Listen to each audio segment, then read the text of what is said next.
Broadcasting live from the headquarters, Club His Hop.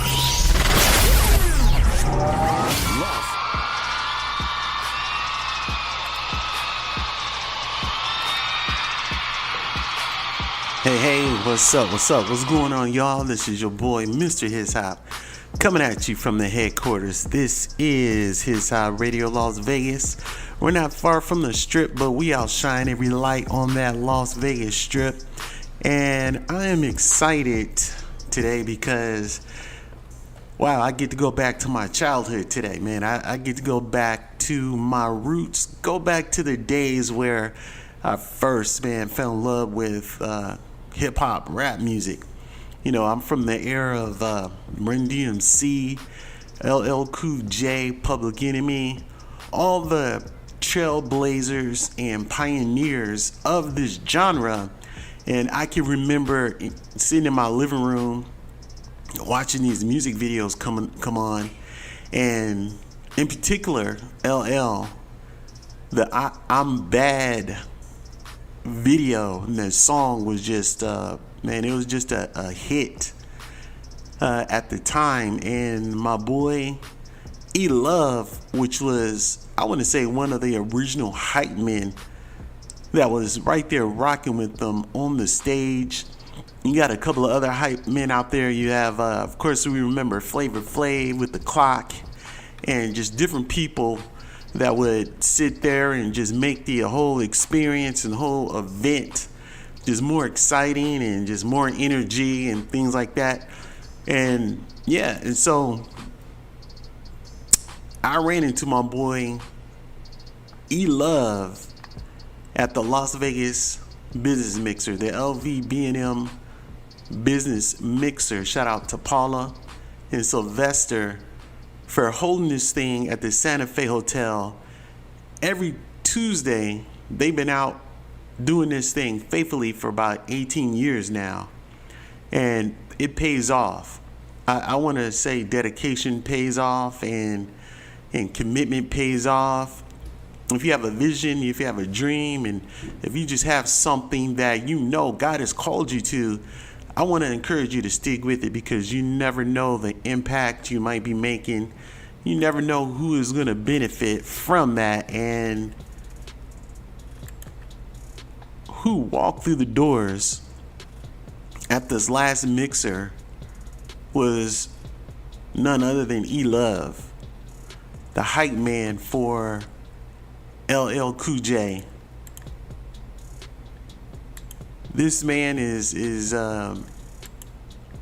known all over the world. Let me put his flyer back up. Now in the background you got LL Cool J, you got E-Love, then you have a Cut Creator, and I believe that's Bobcat that is right behind him. And these are some of the bros that were in the music video with LL Cool J. And so I was excited. I was, like I said, it just went back to my childhood. And he agreed to sit down with me and have an interview on the His Hop Radio Podcast Network. I shared with him what we've been doing out here in Vegas. You know, we took this genre and we gave it back to Jesus. You know, that's our heart, His Hop Nation and His Hop Radio. We want to impact and touch our community by changing the culture, right? Changing the hearts, changing the minds, and changing. And the only way you can really change a person is through the gospel of Jesus Christ, right? Allowing the power of God to fall upon anyone that God has called. But I just wanted to say that to say this. It was amazing to connect with one of the pioneers of the genre, as we are using this genre to push the gospel. So we get into a story during this interview, but what I really want you to pay attention to is what he said about our genre, CHH, the Christian hip hop genre. He had some interesting things to say, and I hope and pray that we can pick up some nuggets, that we could take what he said from his point of view, take some of his advice and use it to our own advantage and make our genre even better. So this is an audio interview. He came and sat at the table with me. So I'm going to play the audio, and then I will be sitting here responding to it as we get into it. So like I said, man, this is amazing. So check it out. Our boy E-Love right here on the His Hop Radio Podcast Network. You are listening to the light of Las Vegas. This is the His Hop Radio Show.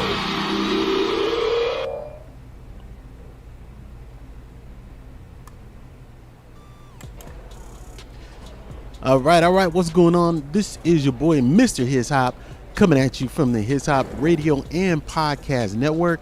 You know how we do. The second Tuesday of each month, we come out here to the Santa Fe Hotel in the Convention Ballroom with the LVB&M, the Las Vegas Big Vision, the Business Mixer. All right. What's going on? This is your boy, Mr. His Hop, coming at you from the His Hop Radio and Podcast Network. You know how we do. The second Tuesday of each month, we come out here to the Santa Fe Hotel in the Convention Ballroom with the LVB&M, the Las Vegas Big Vision, the Business Mixer.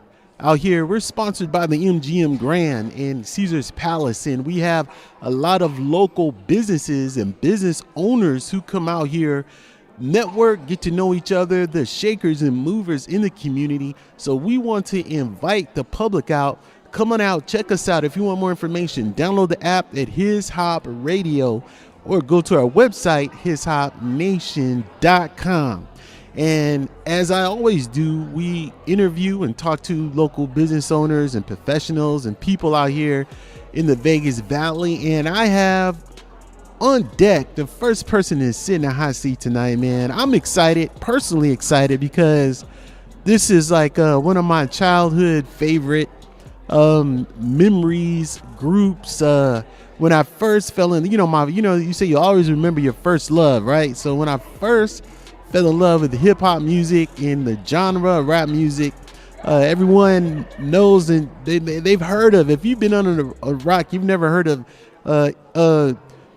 Evil E rocking with LL Cool J, Bobcat, all these cats, man. Man, you've been in a cave, man. So right now, the notorious Evil E is gonna visit us here on the podcast.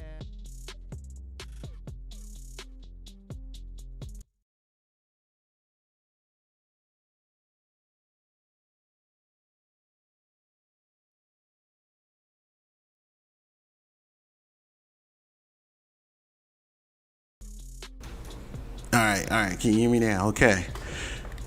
All right, hold on one second. I just want to react to this right now. I was calling my man Evil E. There were two MCs back in the day, I guess you could say with the name of E, Evil E and E-Love. So that's my bad. I want to apologize for introducing him as Evil E, but he's going to correct me in the video. It's actually E-Love. So just want to apologize for that, y'all. All right, let's get back to it.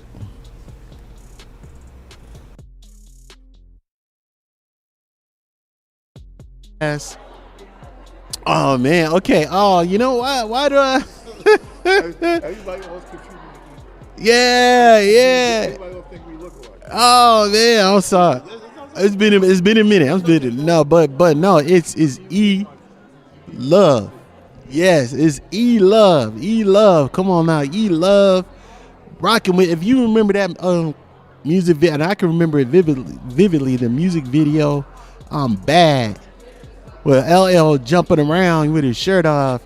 E-Love is right there, bam, right on his side, man. And I was just thinking to myself, like, whatever happened to my bro? You know what I mean? Because he kind of like, faded away, at least from my sight, So he is here personally to tell y'all what's going on, what he's been doing. So without any further delay, let me introduce my brother E-Love on the His Hop Radio Podcast. What's up, bro? What's up, bro? How's it going? E-Love's here. How's it going? Happy New Year's to everybody. What's good? What's good, bro, man. I just hear that New York accent, man. I love it, man. E-Love, I don't even know where to start, man. It was just a surprise to meet you. I didn't know you were going to be here today. And we got you on the podcast, man. Kind of introduce yourself maybe to the people the younger crowd, you know what I'm saying? Well, it all started for me around 1984. I met two guys that forever changed my life. That would be Russell Simmons and Rick Rubin. We met them when we were about 16 years old. Me and my childhood friend LL Cool J. I call him Todd. I just can't call him LL. I just gotta say Todd. But when I say Todd, I'm talking about LL Cool J. So when me and Todd met Rick and Russell, they were just thinking about starting a label called Def Jam Records. They had one song out before they kind of went south with the royalties. That was Tila Rock, It's Yours. Remember Tila Rock, It's Yours? That was a big song on the East Coast. Rick was like, you know what? We're going to drop that song, I Need a Beat. That was our very first single. And when they decided to drop I Need a Beat, they dropped it independently. Nobody had any real money at that point in time. Rick's parents came up with some cash to pay for the marketing and pay for the pressing, pay for us to start going on the show. Going on different shows around New York, New Jersey, Philly, Connecticut, shows that was drivable for us. We would just drive out there, do the show, and drive back the same night because nobody had money for a hotel. So that's how it started off for us. After that, my career took off. In '84, started producing Cool J. Then I started doing the marketing for the label Def Jam Records. That would be the posters, bus stop billboards. Then we went on a couple of major tours with Run DMC, the Fat Boys, Curtis Blow, Sheila E. And at that point in time, the single was popping. Then we finally dropped the first CD, which was Radio. And Radio took off in a crazy way because that song, My Radio, we actually did this movie called Crush Groove. Right? Crush Groove was a Warner Brothers release. It came out in 1985. It starred Run DMC, Sheila E., Curtis Blow, the Fat Boys, introducing Blair Underwood, and Audition. And that movie wound up being a huge hit in all the theaters. So everybody saw the movie because at 85, not too many hip-hop movies made it to the theaters.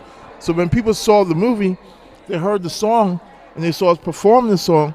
So at that point, people started buying our single, thinking it was the soundtrack. So we sold a lot of singles, and it was off to races from that point on. Man, come on, man. You talking my history, man. This is the roots. This is when I first fell in love with the genre, man. I remember that movie. I remember Crush Groove. I remember if I'm not mistaken, LL had a scene on that movie where he came in there to audition, and you was holding the box. Cut had the box. Cut creator was screen right. I was screen left. LL was in the middle, and Cut had the box. We walked in the room. What's really interesting is the way how that scene came about. It came about because every single day we were extras on the set, because at that time, LL was not a big name. He was just getting started. The big names were Run DMC, Sheila E., Curtis Blow, the Fat Boys, New Edition, and those guys. And this was their movie. The producer, George Jackson, God rest his soul, he's passed. I said, George, is there any way that we could possibly get in? He said, E, let me tell you something. This is like the fourth time you came to me with this. Your time's going to come, but right now it's their time. So sit back, just be the extras, and we'll figure something out. So every day I'm looking at the sides. So this day I looked at the sides and said, hold up. There's an audition right here. George, is there any way we can audition like right after the girl walks out? We could just walk in there, act like we're performing, and Jam Master Jake act like he's going to shoot us, and then we'll just leave the room. Let's give it a shot. Let's run the tape. After she comes out, y'all go right in and do your thing. I said, yo, you got something. He said, what are you talking about? She's moving boxes. So right after she came out, we walked in, and I said box. He dropped it, My Radio, and that was one of the scene stealers for the whole movie. Man, I remember it vividly. Now you got to understand, I was I was a child back then, you know what I mean? I was probably like 11 or 12, right, when that came out. And that scene is vividly in my memory. Like, I remember when y'all walked in the room. I remember how LL jumped and he pointed to the box. I remember how you was jumping around. I remember how you was standing, you know what I mean? You was standing like this. Yep. I remember all that. And I remember Jam Master Jay coming out with the gun. yeah. But then y'all end up winning over the crowd because it was dope, man. So, man, I want to tell you, it's an honor. Me and my friends, man, there was a group of us that this genre really influenced us. You know what I mean? We were growing up in Vegas, believe it or not, we had gangs back then. You know what I mean? We were banging and all that and whatever. And it was all around in our neighborhood. But we fell in love with the music scene so much to where we didn't get involved. They knew us. We used to go out on the street corner and we'd be practicing, we'd be rapping. You know, we were trying to do our thing. And we kind of made a little name for us back then. We were the Coastal Boys. You know, it was like, you know, it was 5 of us. You know what I'm saying? So we did our thing. But, man, I mean, y'all were our inspiration. You know, I'm going to tell you, and right now, I'm going back, you know what I mean, to my childhood days, and I you know, I'm in my mind, I'm telling all my friends like, oh man, you know, E Love is here. I'm talking to E Love, you know what I mean? So I just want to say that, I mean, how does it feel, man, to be one of the pioneers and one of the legends of this genre that basically took over? Because people like Prince and Michael Jackson had to take a back seat to hip hop music. You know, it's funny you said that because when we dropped our second CD, which is called Bad, right? Which is called Bad. It's called Bigger and Deffer. Bigger and Deffer means bad. And this guy named Michael Jackson, a legend, Michael came out with the same song at the same time. So every time we did the interview, everybody had Michael was here, we was here. They were comparing who's bad, right? So we finally met Michael when we came to L.A., and Michael's like, who's bad? The first thing he said was, who's bad, right? I started cracking up. I'm like 16 years old. It didn't really hit me of the magnitude till he said it. I'm like, wow. Mike said, who's bad? Wow, come on now that I think about it, you're right. LL came out with I'm Bad, and Michael Jackson came out with I'm Bad. But I didn't realize they came out around the same time. But I remember, like, everybody was on LL. Like, Michael's was kind of like, you know. It was popcorn bad, but we were really street cred bad. And there was a big difference. But Mike, rest his soul. I mean, he's an incredible guy, very nice giving guy. His talents was way beyond everybody else's, and there'll never be another one of Mike. Yeah. And so as I was talking to you before we got on this podcast, I was just thinking about, you know, just some of the people and some of the groups, and I'm like, you know, whatever happened to E Love? Like, I remember you were there. And if I'm not mistaken, you were kind of like a hype man for LL Cool J, probably one of the originals, right? Me and Flay was like probably one and two of the original hype guys in the game. 1989, I got shot 8 times. I was actually in the hospital for 3 years. I had to have 2 major operations. So that kind of took me off the scene for a while. So it took me like 4 years to really get back. So even after I was released from the hospital, to get your strength back from something like that, it's years. So when I finally got back on my feet, I went back to school for writing, producing, directing videos, documentaries, and film. Went to school in San Francisco, started directing commercials for Levi, Gateway, BCBG. Then some other projects came my way, like T-Mobile.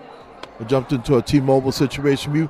We did the urban launch for the T-Mobile Sidekick in 2002 with DJ Ski and Shaquille O'Neal. Shaq was the face.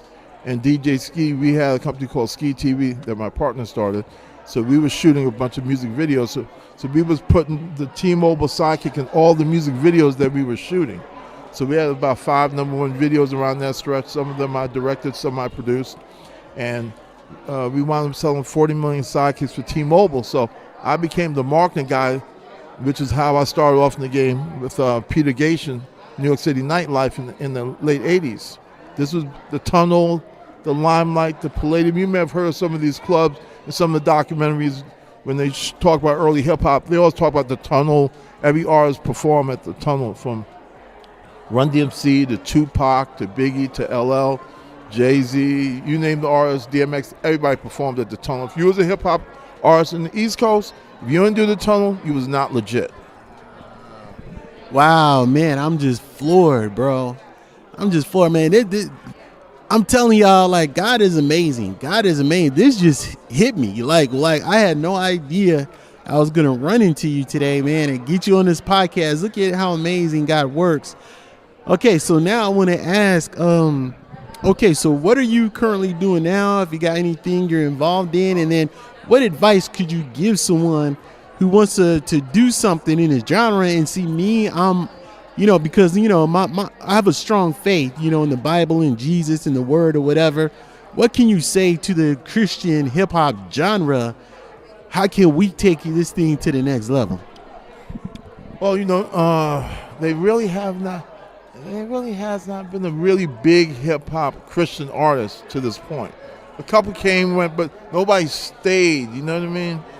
So you just have to have the right music, the right message, and you have to have the right timing. Everything's timing. If there's anybody that's listening out there with some real talent, love to work with new young artists.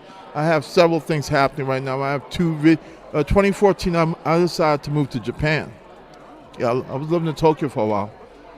Started off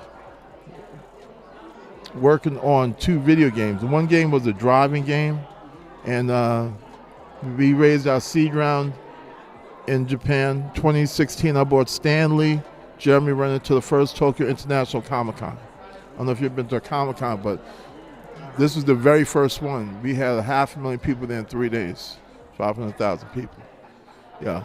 All you got to do is go to my IG, ELOVE Global, and you can see the trailer with me, Stanley, and the rest of the guys from the Comic-Con. We had 500,000 people there. So we have 2 games coming out in 2025 with 2 soundtracks. I have a driving and the boxing game, 2 soundtracks, one soundtrack for each game. And then we have a documentary coming out in about August, September. It's about the top 20 logos in hip-hop. Because I'm the logo for Public Enemy. You know that logo? Yeah. Yeah. Real talk. Yeah, real talk. Yeah, Chuck's my guy. Chuck caught this picture of me in this magazine back in the day. And he happened to sketch this picture out. He said, "Yo, E, we got to do some business." His manager calls me up, Bill Stephanie. Bill's like, "Yo, E, Chuck want to talk to you. Chuck want to do something?" I said, "I didn't do anything." So long story short, Chuck took this picture of me, because, Chuck's a graphics artist. He went to college for that. Yeah. So he took this picture of me in this magazine with my arms folded, and he said, "Yo, this is going to be the logo for Public Enemy. We're going to pay you for your likeness, and every place we go, you'll be right there, because you will be the official logo of Public Enemy." And that's actually the #1 logo in all of hip-hop right now. And that's the one with the crosshair. You're standing in the crosshair. That's the one right here. Bingo. I remember. Yeah. That's you. Yeah, that's me. Yeah. Come on, man. Public Enemy. That's E-Love. Out there. So they're coming out with the E-Love. Okay, all right. We got a little background noise going on, but it's good. They can still hear you on the mic, so we can still go. We can still wrap it up. So, man, logo. So you're coming to come out with the best logo. So when is this coming out, bro? It should be out by August, September 2024. Okay. So one more time, I want you to give your IG or where you want people to follow you, website or whatever you got going. Okay. My situation's real simple. My Instagram is ELOVE GLOBAL, E-Love Global. Instagram is E-Love, ELOVE Global, GLOBAL. E-Love Nice. Global. Well, it's an honor to have Once you, again, my it's brother. I know we E-Love got Global. this mixer to get to, Like man. I said, I So, met him. let's definitely I wasn't connect, even bro, playing. We and just, do this, like I though. said, All being right, at the y'all. right This place is, at the right time. Mr. Come on out to Hip-Hop. What this an business amazing mixer. treat Santa to have Fe, my the bro first Tuesday here. of every month. E-Love If here you on are a the business podcast, owner, so come on out and stay grab tuned. a table. Let's stay connected. I'm telling you, you never know who's gonna walk through those doors, and that's living proof right there. I ran into my man E-Love from the LL Cool J crew. That's where he first stepped on the scene, but he told you and mentioned everything else he's got going. The top 20 logos in hip hop. He is the logo for Public Enemy. And it was interesting, and the boy is legit, man. He's legit. Go down, check out his IG. He's been on a lot of talk shows, and he's got a lot of things going. And it was interesting what he said. I just wanted to highlight what he said about the CHR genre. He's saying that there's no artist out there, and if there is an artist that comes out, they don't stick around long. Wow, what do you think about that? They don't stick around long. In other words, when we do get an artist rise up in our genre, they want to jump ship and go over and do secular. Once they get a little traction or something, if we would just stay steadfast in the lane God has given us, we would get more respect and we would make more of an impact. Now, this is alleged. This is E-Love. He's got the credentials, man. He's got the weight. He's got the authority to speak on it because, like I said, he was there when it all happened. He was one of the pioneers. So, yeah, I just want us as a community, the CHH community, think about that. Think about us not having an artist, and when we do, they don't stick around. That's something we need to pray about. That's something we need to go to war for in prayer and see what's going on, and let's be the ones that stick around. Let's be the ones that make a difference in this genre. All right, if you want to check out what we're doing, man, we got some events coming up. We have a lot of things going, and I didn't mention it on this podcast, but download our app, His Hop Radio, in your app store so that you can get caught up. And also visit our website, hishopnation.com. And remember, it's not about us. It's all about the Christ in us. God bless y'all.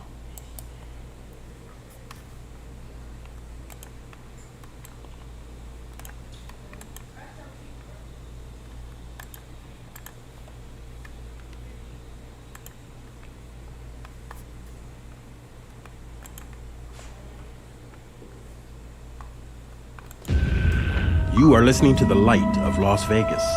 This is the His Hop Radio Show.